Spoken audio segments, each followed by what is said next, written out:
Maheshwari, can you please switch on? Yeah, okay. Are you able to see my screen, Dee? Yes, yes. Yeah, you can start, Bharati. Yeah, thank you. Yeah. First of all, thanks for joining this session. So, hello everyone. Very good evening to all. Today we are going to discuss Drive AI within organization. Let us introduce ourselves. So I'm Bharati. I'm working as a software engineer at Mastin. I have 4+ years of experience as a software developer, and I have worked on multiple projects public sectors and healthcare projects related to the Salesforce. So my co-presenter Maheshwari, she will introduce herself. Hello, team. Good evening. So, myself, Mageshwari, having 7+ experience in Salesforce development, worked on multiple public sector project.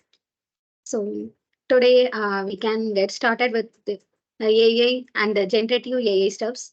First, Bharati will continue the session. Thank you, Maheshwari. Let's jump into the agenda.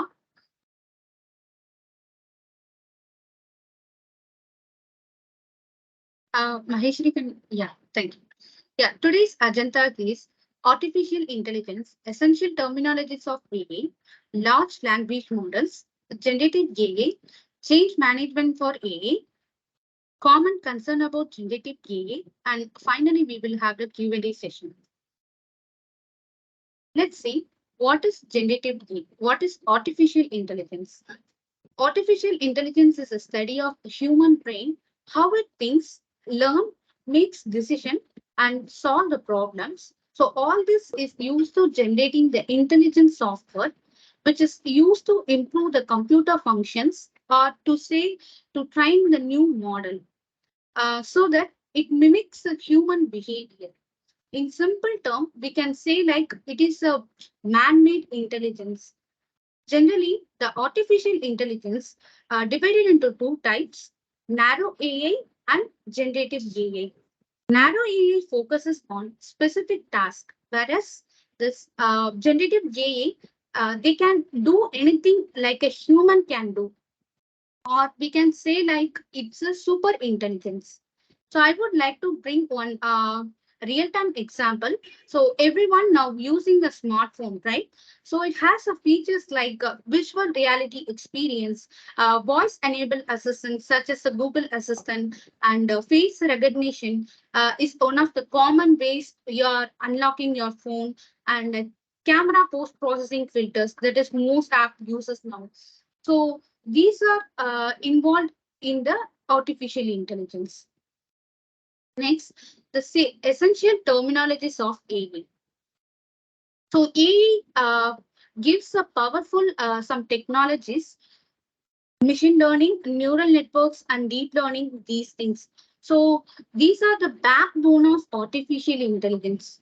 While we talking about the artificial intelligence, without these, we cannot build a new efficient AI system performance.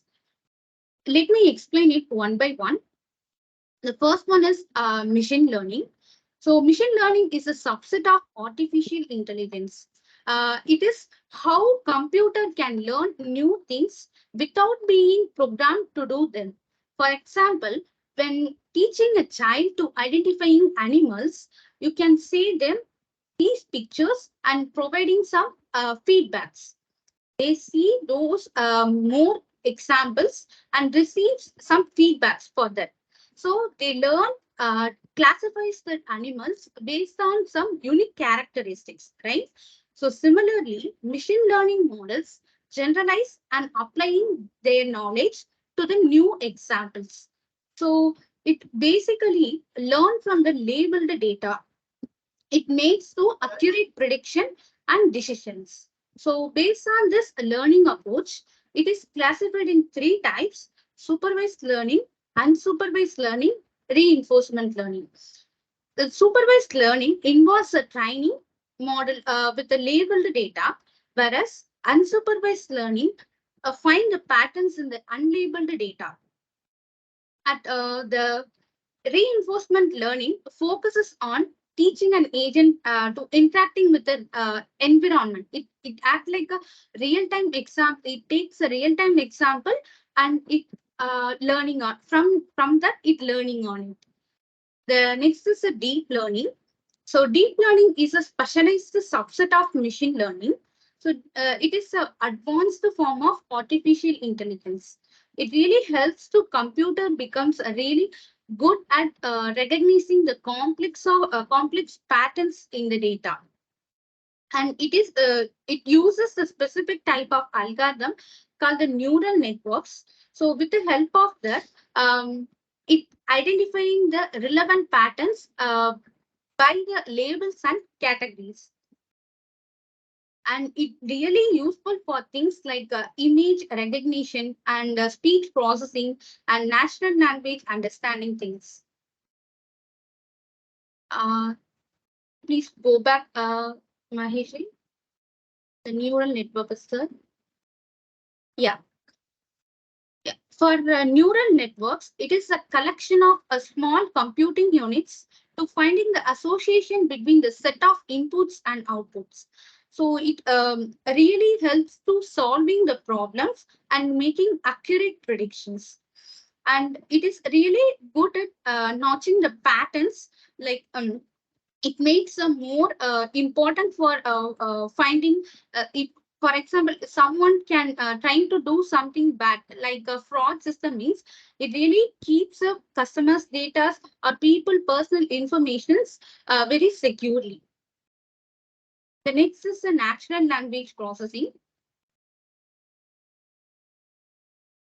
Next slide. Yeah. Natural language processing is a major part of artificial intelligence that deals with the interaction between human and computer. It helps the computer perform useful tasks like understanding the meaning of text and it recognizing the important details from the text, and it also helpful in the translating the languages.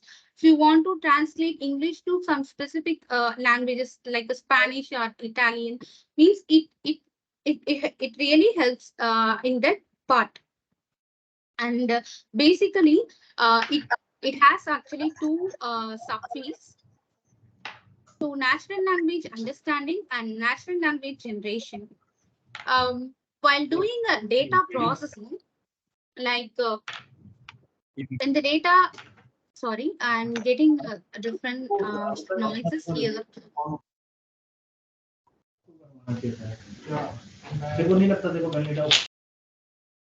Yeah, sorry for the convenience thing. So yeah, I'm talking about the subfields. So natural language understanding and natural language generation. Here, um, when we processing the data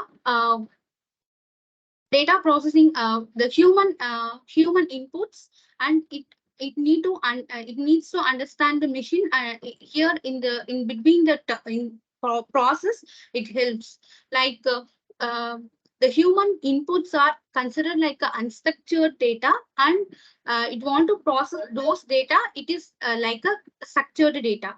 So if you want to converting some unstructured data to structured data, that is called the natural language understanding. And same thing, once the data is processed and it should respond the output, right? So at the time, the natural language generation works. It again converting that structured data to unstructured data so that the human can understand the output. And the natural language again work based on some use cases like machine translation, virtual assistant, sentiment analysis, and spot detection. So these areas mainly involve this natural language processing. The next is computer vision. This is one more kind of technology that enables a machine to interpreting the visual information. So it mainly focuses on image generation, image translation. So these things it mainly involves and improves the system. And the last one is the cognitive computing. So this technology helps to improve the human decision making, and it also improves the customers interaction and provide the accurate data analysis and more efficient for the business process. This is what the essential terminologies of AI. Now you guys may understand about the terminologies. So for any questions, team?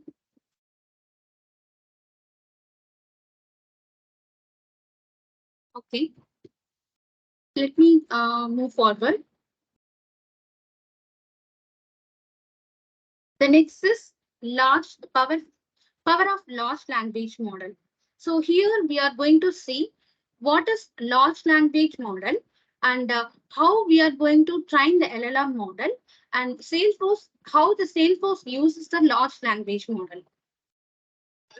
First, we see what is a large language model. So large language model is a deep learning algorithm that can performing the natural language processing task. So these the LLMs are the type of generative AI that is predefined with a large amount of data, so that they can producing the new content such as like text, videos or audios, anything. It's depending on the data they can access it.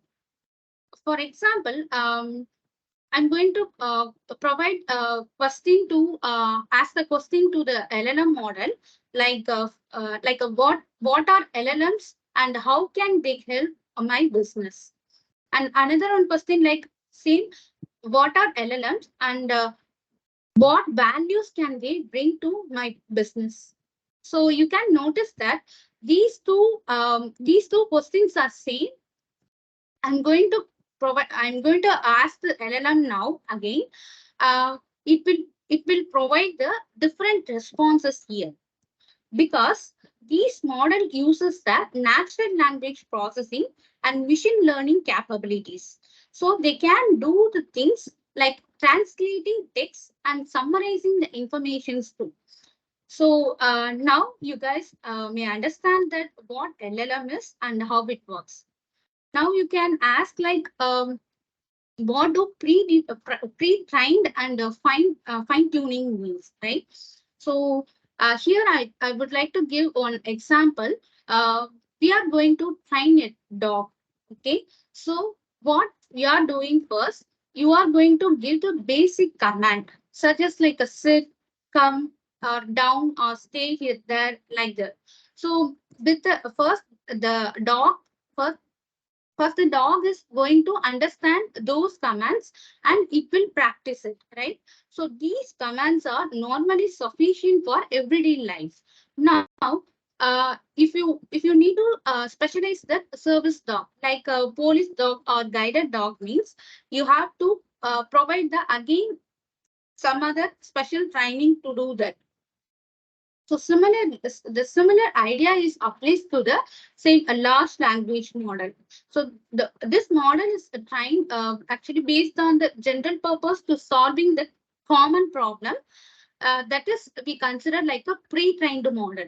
So for the initial LLM model, you have to gather all the inputs from either the text, articles, or website things. So we have to train the model with a vast amount of data. So that is like a predefined model.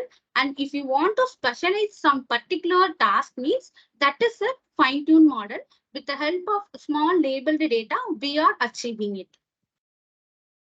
Now, why fine-tuning is important here? So fine tuning is important because of transfer learning, efficiency, better performance. So it provides these added advantages here. So it allows the model to transfer that general knowledge to specific tasks with the relative smaller data sets. And with the fine tuning, you can achieve a good performance with the less data and the less time itself. So this is a way we are achieving the fine tuning, and it's very important for that only. The next is, what is LLM training? Yeah. So if you want to train the LLM model, you have to follow these 7 steps. So I'm going to take one more example here. So we need to create the robot with we are going to create the robot like for that to build the cooking knowledge, worldwide cooking knowledge to that robot. So what I need to do first I need to collect the data. So the source is anything. You can take anything. You can give the any books or text articles, or even you can take from the internet. You can give it to the robot machine, and it will start reading it, right? So in the initial learning time, it is practicing one each and every for the cooking knowledge. Then it will moving to the check result.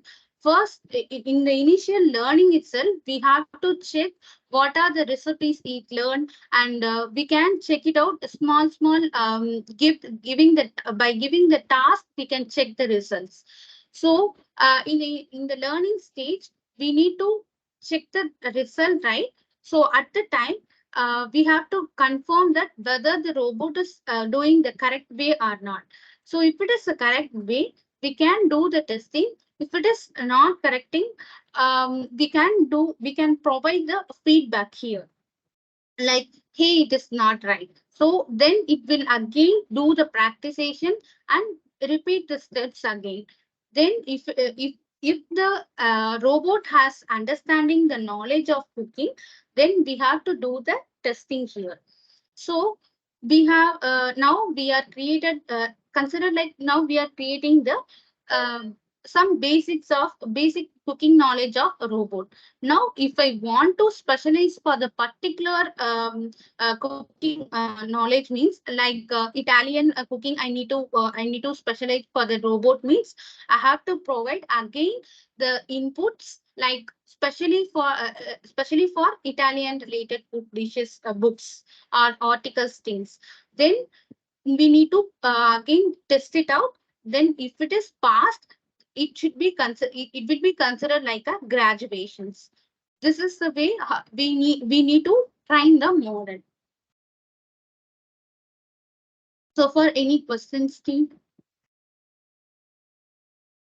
Okay.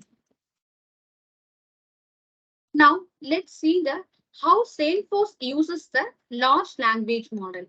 So for the business need, we must choose the right model for the right task. So where the LLMs are used in the different applications like customer service applications, content creation, and software development. While talking with content creation, so with the help of this LLM models, we can generate the articles, emails, even YouTube video script as well. We can do that with the help of that. And coming to the software development side, they can help to generate reviewing the code as well. So this is a way the LLMs are helpful on an business need. And let's see. The Salesforce uses the different methods connecting the LLM. First, shared address LLMs. Salesforce uses a specialized method called this shared address LLM. With the help of this, we are connecting the different LLMs over the network, internet. Yeah, it is over the internet, and we know that the Salesforce has secured the gateway that helps them to communicating with this powerful LLMs over the internet and gets more useful responses. So we know that Einstein is a features that lets customers to use the Salesforce own LLM as well. So they provided code gen and code TF. So we can use it this. So these LLMs are created by the Salesforce AI researchers. This really helps us to how the business uses their CRM softwares. So this is what the shared trust LLMs. The next is Salesforce hosted third-party LLMs. The Salesforce allows you to use the model from other companies directly in the Salesforce. So these models are kept and run inside the Salesforce system, and it mainly helpful to manage the questions for the customers and answer provided to this model as well. So with the help of this, we can easily provided the customers very provided the solution very fastly. And the last one is bring your own model. So I would like to bring one more example here. So if I'm having a own LLM model, so that is outside the Salesforce means Salesforce gives the option this bring your own model. So with the help of that, we are connecting our LLM. We are connecting the LLM in the same post, and we can processing the data. We can processing the data and get the responses using the LLMs. So that's all about the LLM models. The next, generative AI. So this will continue with the Maheshwari.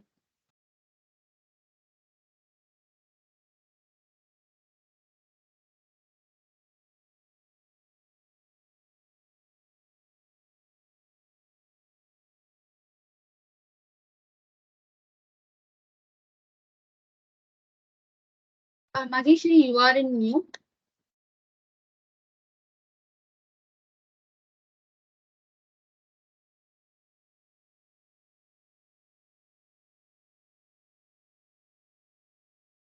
Hello, team. Now, are you able to hear us? Hear me? Yes, Yeah, yes. Maheshwari. Hello? Yeah, okay, thank you. Yeah, yes. So here, okay. So from the generative AI, we can, it is based on the algorithms. It can create and learn large amount of data within a fraction of second and generate the new content. The generative AI can able to divide the large amount of data into smaller data sets to learn deeply about that data, and it will segregate the data based on the small parts to do the concurrent programming, and it will give the output in a fraction of seconds. When it comes to the AI, it can also process the data, and also with the help of the deep learning, it can give the output only in the form of text. But the generative AI can process the data and understand and replicate the pattern of the large amount of data that get to processed, or it is based on the input data. It will give the output based on text, images, and sounds. So for example, consider we have the I am a favor of two heroes. Okay, then if I have the favorite song of one heroes and the second hero of out of five songs, if I give the input data of those 10 songs, it will understand the musical combinations of those 10 songs, and it will create the 11th as a new song. It will replicate the style, but it is the newly generated song with the combinations of all those tens. So this is the main functionality AI can do. And the three main factors of the generative AI are: one is the large amount of data, and another one is transformer and parallel computing. As I said, since this is totally dependent on large amount of data to relate the content and able to enhance and has the ability to produce the new content, it needs the transformer to divide the data sets. So that is the main thing here. If it is dividing the data set into the smaller parts, there is a very computation power also will be divided across, and asynchronously it can process the data and give the quick output. And one more example here is we have the one house searching website into the apartment of the particular area. So Then for the neural family or the family with this more than 10 members, will expect the bedrooms more than 3 or more than 4. But based on the some price consideration is there, and also the square feet of the house is also there. Then consider these are all the two input, houses and the bedrooms, and price consider also can be the one of the input. Okay, so the user can choose the square feet of the house and number of the bedrooms they needed, and also we can choose the price range as well. So whenever it process all those data based on one apartment or based on the area, it will process the data within a second and give the output in the form of text. In the text, it will contain about the house details, like when it is furnished, when it is totally painted well, and whether the hard electrical and all those things are very good in the houses or not, like that. It will give all the details in the text format, and also the house images will be also there. And if the user satisfies the image of the output or at the text, we can give the rating over there, right? So if we give the rating of 5 out of 5, even the generative AI can produce the some success sounds. And if the rating is small, too low, below 2, it can create the failure sound based on the humans. So only the action, the expression of the action they cannot do via the generative AI, but it can create the one sound of the success and the failures. And now we are going to see about how the generative AI is working in Salesforce. In Salesforce, the Einstein GPT is modeled with the use of the generative AI. Now we can see how the data is processing through the Salesforce with the help of the Einstein GPT for email content creation of the to the customer. It can create the bulk email content based on the input we have chosen. For example, if we have the customer, we want to give the details about the product description and the discount we have provided. The generative AI, with the help of the Einstein GPT, it can take the dynamic data from the Salesforce, and it can give the extra discount based on the customer performance and based on the customer purchase and all. Now, Bharati will explain about how the data is taken from the Salesforce, and it will work with the Einstein GPT. Thank you, Maheshwari. Yeah. So, as Maheshwari said, this is an example for generative AI in Salesforce, Einstein GPT. So we know that this is the world first generative AI CRM. So it gives the ability to use the best in breed technology within the trust boundary of the Salesforce. So Einstein allows the business to generating a personalized and relevant content by grounding the large language models in their CRM, so that our customer data is very secure and safe. And also it helps it helps to create a better experience across the customer 360 level. Now let's see how the trust layer works. Data processing. So first, the prompt is combining with the company data and security data retrieval. So the secure data retrieval here, it pulls the data from the Salesforce using the data cloud. So you can imagine it can be either the customer input or any apps you can connect it with the layer. And next, it move to the dynamic grounding. Here, the dynamic grounding drives the LLM's answers and using the corrective information. So sometimes it may have the irrelevant data or miss any unwanted content as well there. So it will remove it and it will take only the corrective information from the LLM models. So this is where the dynamic grounding here working, and it moved to the data masking. The data masking actually one of the important phase here, because the customers may have the sensitive data, like they have the governmental IDs. So these are some important important details about the customers there, right? So for healthcare and marketing sites, they have the some secure data there. So those data should be masked. So with the help of data masking, it actually encoding the values and move to this the secured gateway. Now, the security gateway is allowed to talk with the LLM models based on the our business need. So, as we already seen that, right? Uh, we have the different methods to allowing it. Either it is a customer service, or we need to generating the code, or we need to connecting with it. So based on that, that business need, it will connect and take the responses from the LLMs. The next is the toxicity reduction. So toxicity reduction, scanning for the toxicities and bases. Yeah. Toxicity reductions actually helps to flagging the date, speech, and negative prompts.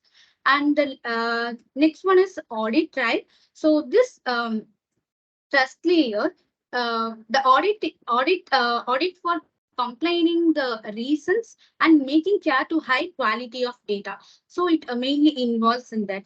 The main part of the zero reduction is, so it once we processing the data in the trust layer, it should be erased, because the data should not monitor, or it should not access with it outside the Salesforce, and it should not share the values to any other models as well.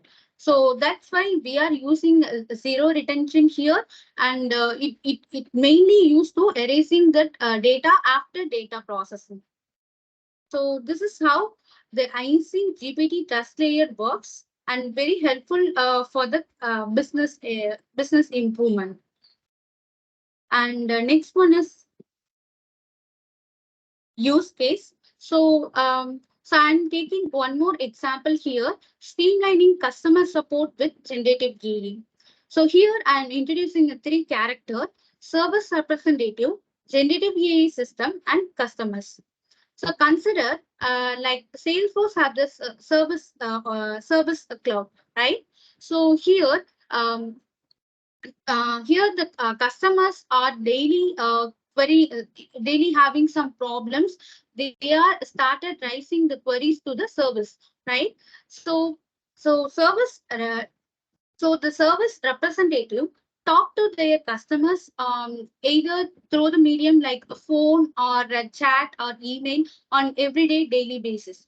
So imagine like before generative AI. So what they are doing, they are first analyzing the issue and try to give some suggestion to their customers to solve the problem, right?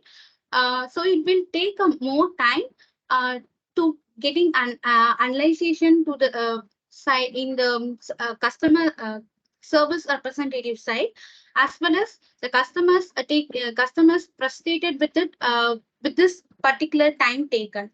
So with the help of generative AI, we can analyze what the problem is happen, and we can give the very quick solution to the customers. And then, so once the customers have resolved the issues, this means that is not the end of the problem, right? So we need to first taking the summarization document. It will helpful to others, any other service representative in the organization, as well as if anything in the future it happen, it will be it should be the helpful to understanding the problem, right? So with the help of generative AI, we can summarize the issues, and the service representative can also take the steps. With the help of generative AI, we can do the documentations as well. And then after the documentation summarization, we need to take the surveys as well. Before the generation AI, so we are giving some pop-ups for the how the services actually happen, or else we are giving the star ratings, right? So customers maybe ignore these kind of service as well. We are and at the time we really don't know how they are happy, happy in that services. So with the help of this generative AI, this generative AI during this conversation, it takes some important keywords between the service representative and the customers. So it really takes some important keywords with that. Uh, this generative AI actually having analyzing sentimental. So with the help of that, it it gives the feedback to the service representative, so that we can understanding that who need to improving the services. Either the service representative need to make a more concentrate for that, or the problem quickly resolved or not, and finally the customer happy or not. So these details we can get it out. So this is where the use case help the generative AI helpful in the service organization. Yeah, the next is AI change management.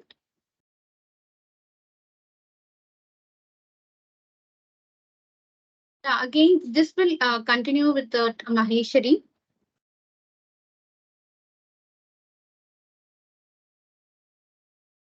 Team, anyone has any questions so far? Okay, let's continue on AI change management.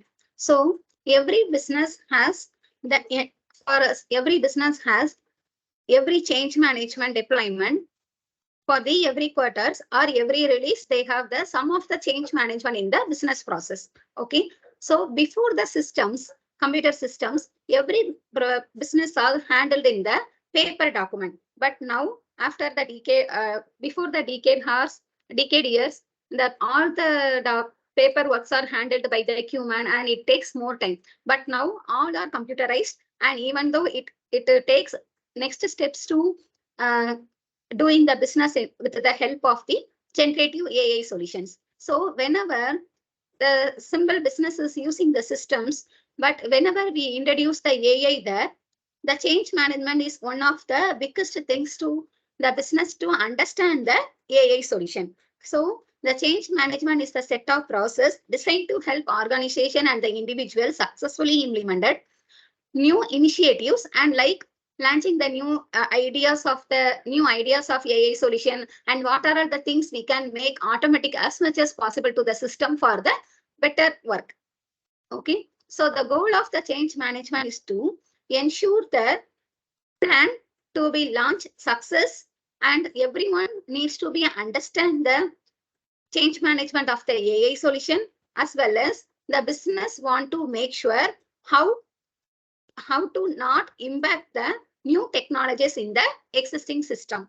For example, if the work is handled by A, B, and C steps, but when AI comes, there will be only A steps alone, right? So those changes are needs to be easily adapted to the customers as well as the employees in the business organizations. So these are the 5 steps needs to be handled before we are implementing the change management to the existing business process. First, we need to collect the buy-in and from the stakeholders. What are all the things they want first, and how the things needs to be automated, and how we are going to notify that it needs to be automated hereafter for the employees as well as the customers. And we need to make any one of for each and every specific task, we need to set the responsible person to handle the new AI changes. And before we implementing the AI changes, we need to give the training from basics to higher level. And we need to, whenever we are doing the training, we need to notify how they are adapt with the new systems, as well as we need to think about how long it can be a success solution for the business. So these are all the main 5 steps we need to think about before doing any changes in the change management of new AI solutions. And the last thing is common concern about generative AI. In the generative AI, even though it is trained well with the large amount of the data and with the deep learning and with the neural networks, transformer and the parallel computing, some things are very important to notice here about the generative AI. The first one is hallucination. Hallucination is nothing but it works based on the impressive prediction. For example, in the chat GPT, if you ask, do you prefer coffee or tea? Or what is your favorite color? It won't reply like a human for like, I prefer tea. I like blue color and all. Okay. Based on the impressive prediction, it will reply the group of sentences in a human readable form, like, I am a computer system. I don't have any favoritism like the human. It is based on the individual preferences. Like that, it will give the clear explanation with the prediction of what question we are going to ask to the computer system. Okay. Sometimes the prediction may be wrong due to the incomplete input data or the training models are not designed well. For example, if you are going to ask the question about the favorite the actor of Arjun in Tamil Nadu, okay, like the human, it won't know like in the name of Arjun, many of the actors there are not. Okay, so in that case, by using the impressive prediction, it will return the data what it is getting due to the when it is trained model through the LLM, what it is getting the expected output based on the impressive prediction, it will return the data. It won't ask the question to us like which Arjun you are talking about and what kind of similarities they have like that. So it won't ask the question to the customers. It can just replay the content and generate the new content based on the input data. So that is one drawback here. And another one is data security. Consider one company is taking a survey about their company's overview, like the food preference, and they may ask about the transport service, and they may ask about how the company is helping to the employees like that. So there may be a lot of question to be in the company survey, right? Whenever it is a small company, it won't take 100 to 200 people in the sense it won't take time to collect and read the data from the HR team and give the consolidated summary. But when the employee count is higher than 5,000 or 10,000, it may very longer to take and analyze the data and give the output of the give the output and make the action items from that survey, right? So for that, from what generative AI will do is, if we give the large amount of data, all the surveys, they can train and relate all the answers based on the question, and through the parallel computing, it can give the detailed summary of what is the most asked feedback or what is the most concern about the company. So it will be great, right? It won't take much time to process and each and every data and do the written work or do the extra noted points about the survey. So here the main concern is the business need to share their real and confidential data in the training model. That is one of the biggest concern. And another one is parallelism. Since the AI is totally dependent on replicating the data and replicating new style and creating the new content, consider it has already created the one content in the memory. Okay. And even though the next end user asking the same question, it has to replay in the form of same content. It won't take time to generate the new content again and again. It should avoid the duplicates there. So it should train to avoid the duplicates and it should understand this content is already there in the memory or not. So this is the main, again, one concern about the generative AI. And next one is user spoofing. User spoofing is nothing but we are all know that whenever we visited any website, there should be a bot to interact with us to collect the data from the end user. Now, we are not sure this is a fake user profile or real user is interacting with us. Okay, because the AI can generate the human realistic picture of multiple, if it is take as a 10 human images, it can create a multiple human realistic images based on the uh, based on the human faces. So we can't able to easily identify this is the fake or real user. So we need to make sure the business to identify the bot networks to promote for some of the business bot are available to promote their business content whenever we visited any website. So in the most of the trusted website, it may ask like we are not a robot like that. So this is the main concern here. And another one is sustainability. The sustainability is whenever it execute and learn large amount of data, it may take large computing power other AI technologies. Because in the AI, we can give the label and categorize the items via the supervised and unsupervised learning. But here, this is mainly depend on the large amount of data. It will relate the data automatically without any labels, but the computing power is much higher than AI. And once the model is trained well, to process the record, it won't take much time because with the help of the parallel computing, it can easily do that. Here, we are giving some reference link about the AI, generative AI topics. As of now, we doesn't have any demo because we have the Einstein generative AI is only available in unlimited editions. We can say the overview of how the generative AI works. Okay, we have the prompt builder in Salesforce. Through the prompt builder, we can create the any number of templates based on how the content needs to be generated for the daily business activities. As I said, for the sales, we need to promote our product. For the service, we need to take care of what are the type of service we are providing for the particular product. And another one is festival times, we can give the discount to the customer to attract the customers and sell the product in a faster manner. So that is the third category. And another one is we can give the extra discount to the customer who is purchasing a more than 1 lakh or more than 2 lakhs like that. So we can categorize those kind of template and the prompt builder. And if we can give there is a dynamic option to get the data from the sales source in the contact as well as the related product. So we can create the template based on that. And whenever we are going to send the bulk emails to the contact or in the poster, we need to create the agenda. There is a single click draft with Einstein is available.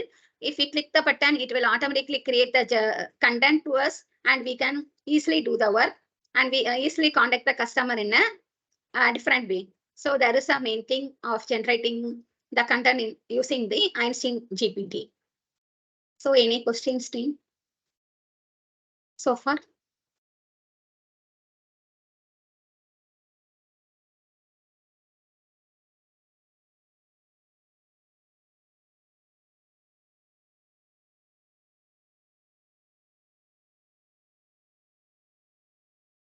Does anyone have any questions? If you don't have any questions, then we can drop the call. So thanks everyone for joining the call. So thanks Maheshwari and Paradi for the presentation. Thanks team. Thank you team. Thank you, team. Thank you. Thanks for the session.